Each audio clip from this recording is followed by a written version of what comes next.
I was surprised and I guess a little bit heartened to see all these deals that did get made beforehand, because that means that everyone knows that business is going to be somewhat remotely close to usual, like that the rules won't be so far afield that players aren't thinking, I'm going to hold off right now and see if the rules change to the point where I might get less. No, they're clearly thinking they're going to get just the same amount, if not like that whatever Scherzer took is going to be market value after this. Clearly, Scott Boras isn't going to let anybody do that, right? So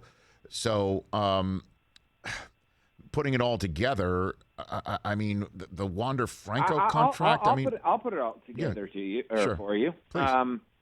The fact that as much money was spent tells me that both players and owners believe that there is going to be a 2022 season, and a pretty substantive 2022 season. The reason it came together in free agency as quickly as it did, Rich, is because there's a deadline. And for a long time, people throughout the sport have advocated for some kind of a deadline, because we have to understand the difference between baseball free agency and the other sports. In the NFL, in the NBA, in the NHL, you have a salary cap system. Teams know exactly how much money they have to spend.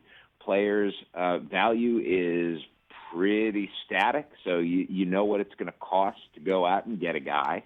And because of that, you can have this frenzy of contract signings at the beginning of a free agent period. It's why we see Adam Schefter and Adrian Wojnarowski, dropping bombs all day long for the first 72 hours of free agency, and then the rest of the free agent period seems just kind of dead. Baseball's never operated that way. Baseball's always been such that, the contracts can be outlandish, and we saw one of those with Corey Seager this week, getting $325 million over 10 years from the Texas Rangers. So to have baseball with an artificial thing in place like this lockout deadline, in which no free agent contracts can be signed, no players can be traded.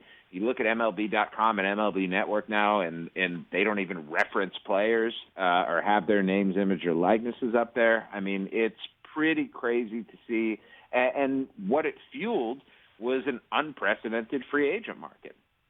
Well, Jeff Passan, you have many a December and January stand-ups outside of fronts of hotels coming your way.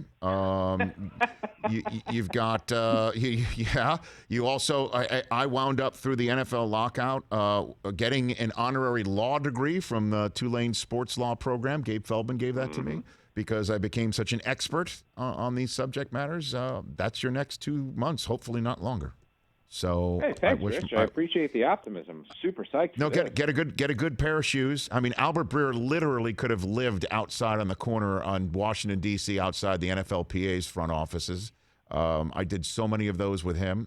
So get comfortable shoes and learn your law degree, and then we'll talk later on. How does that sound? You're going to have to call me Jeff Passan JD from now on. Okay, there you go. There you go. Counselor, thank you. I give you a hug through the phone. Thanks again. Appreciate it. Hey, you watched all the way to the end. Thanks for that. Watch more right here.